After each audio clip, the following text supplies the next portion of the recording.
Good morning and happy Friday. Welcome back to my channel. If you're new here, hello, I'm Mackenzie. I am a brand new stay-at-home mom to my 3-month-old baby girl, and I just record to feel a little less lonely in motherhood, to start building a community online outside of like my Instagram and Facebook that my family follow me on. So with that, today I decided I was going to go on a walk. We usually go on a walk every day, at least every other day. I'm going to get ready to go on a walk, and you're going to come with us, and we're just going to chat on our walk. And today I really want to chat about the sacrifices we're making for me to be a stay-at-home mom, what that looks like for us financially, and just share some more about that, because I know when we were making this decision, I searched high and low videos about people's experiences and what they were doing and how they were making it work, and I want to share that with you. So get your shoes on, put the baby in a stroller, let's go on a walk, and let's talk how I'm able to be a stay-at-home mom.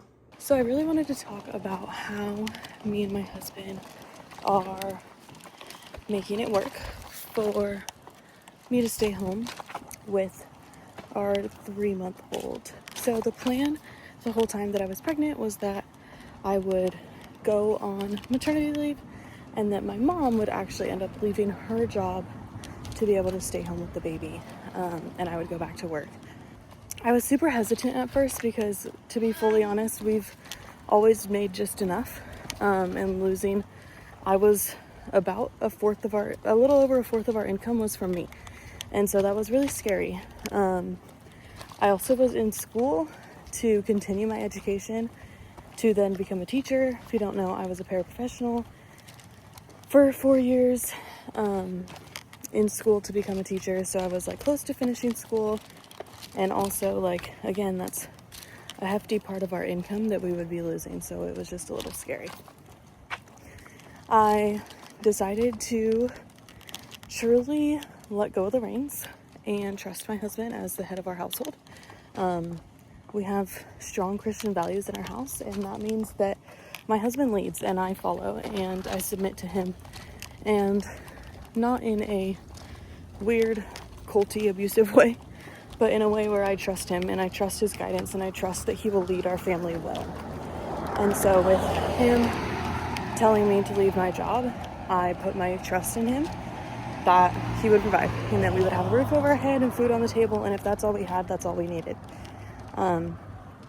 So that was kind of like the deciding factor, was just that my husband was the one that kind of decided. That was the deciding factor. He said, no, I want you to raise my baby. Not that he had anything against my mom helping us, but you know, once you have the baby, especially the first, it's just it's so different than you ever could have imagined. So with that, I put in my notice at my job, and we began the process of, okay, what next? Fully surrender the stress, the fear, and the anxiety around money to God. And I did that by choosing to, again, surrender and steward the blessings we do have. So for me, when I was in prayer, that looks like we give an offering to our church every week. And while that doesn't make a lot of sense to some people, like, you quit your job, you're trying to stay home, and now you're giving more money away, it's what I knew that God was telling me to do. It was to steward my blessings well for his church, and so that's what we did. And my husband and I are in constant prayer over our blessing, over our finances, and again, we just surrendered it at the cross. We left it for God. We know that he will provide. He's always provided. We've never gone without, even in seasons where we're like, how are we going to pay our rent this month? We have no food in the fridge. How are we going to eat tonight? And he's always, always, always shown up and provided. So step one was surrendering and choosing to steward our blessings and our finances by giving an offering to the church. So after we officially decided I wasn't going to go back to work, I began thinking about, okay, what's next? What do I do? How do we prepare for this? And here's exactly what we did. So we sat down, and I've always had a very organized financial, I wouldn't say budget, because it's not like we're categorizing our money and only spending here and only spending there, but more of like a financial overview. Every month we look at our bills, we look at our income, we look at all of our accounts and see where we're at, and we have a very good understanding of our finances.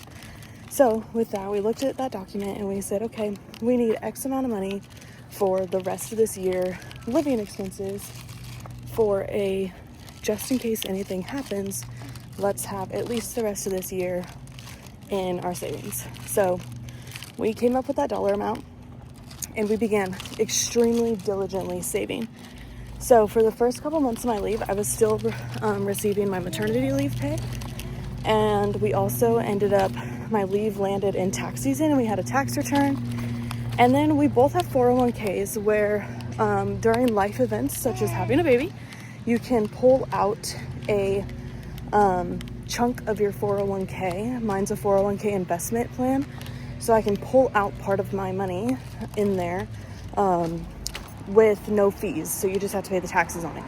So both my husband and I were able to do that. So between pulling out from our 401ks for our cash savings, we also, like I said, had a tax return, and then very diligently saving for a couple months, we were able to save more than our rest of the year living expenses in our savings account.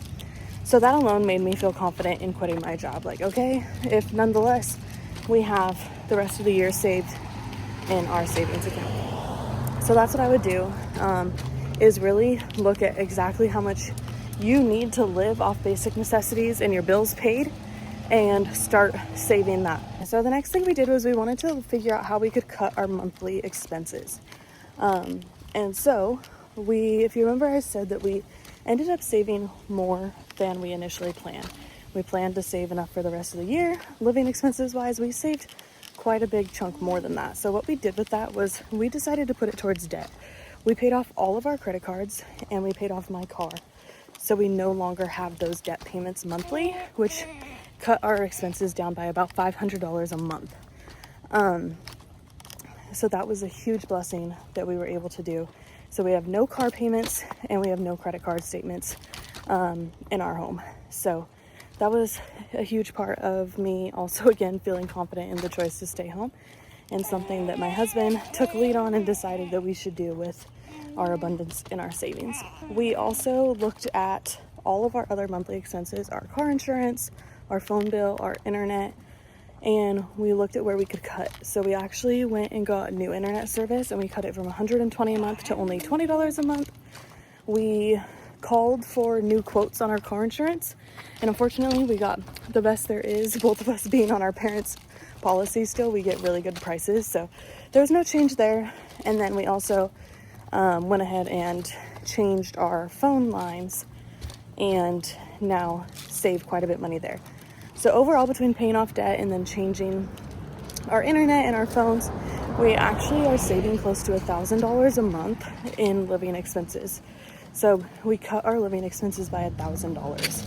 That alone was one of my paychecks at work. So again, the confidence to keep me home just kept growing as we kept stewarding what we had, as we kept really working hard to financially plan for the future. I still want to bring home some sort of money and income and do my part in contributing.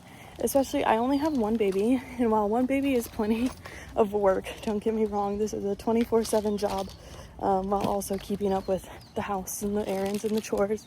I have decided to start using social media, specifically YouTube and Pinterest, and I am an Amazon affiliate, and I'm also an LTK affiliate influencer, and I have a shop of mine. So with those three platforms, they're all affiliate linking platforms where I make commission off of sales. I then post on here where you guys can shop my links in my description. And then I also post on Pinterest multiple times a day, and that generates some income. I'm not at a point yet where I'm making hundreds. Usually it's only been about $17 a month. But that's a lunch for me if I decide to go out one day for lunch. But I'm going to keep working at it, keep treating it like a job, and hopefully one day I'll be able to report back that I'm making significant money from that. I also offer tutoring services to students in my area.